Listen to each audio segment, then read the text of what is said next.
Hello, everyone. I'm going to talk a little bit about the Bill of Rights.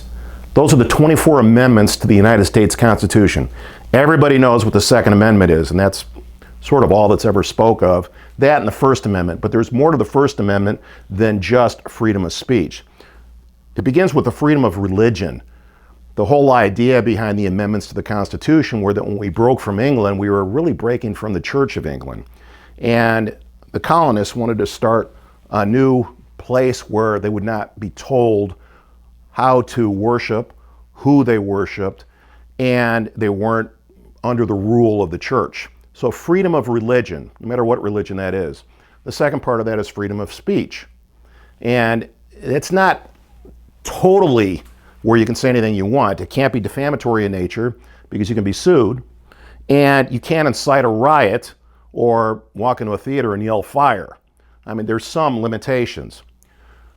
Also, another part of the First Amendment is the right to assemble peacefully. Peacefully. Not loot, not start riots, not say things that could potentially provoke another side, but to do it peacefully.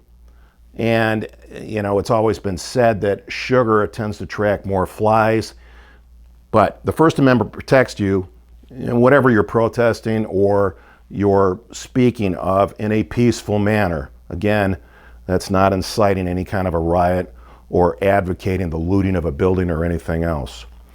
That was the biggest part of the First Amendment, that and the freedom of the press.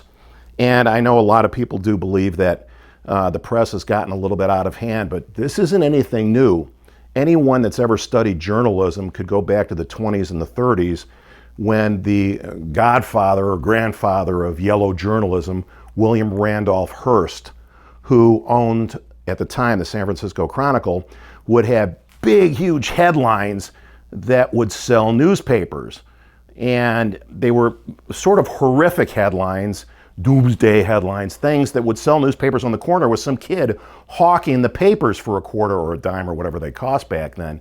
But he realized that kind of sensationalism would sell newspapers. Now, that kind of sensationalism drives internet traffic, the media from both sides. So any of you that thinks that this is brand new and the media is out of control, it really isn't.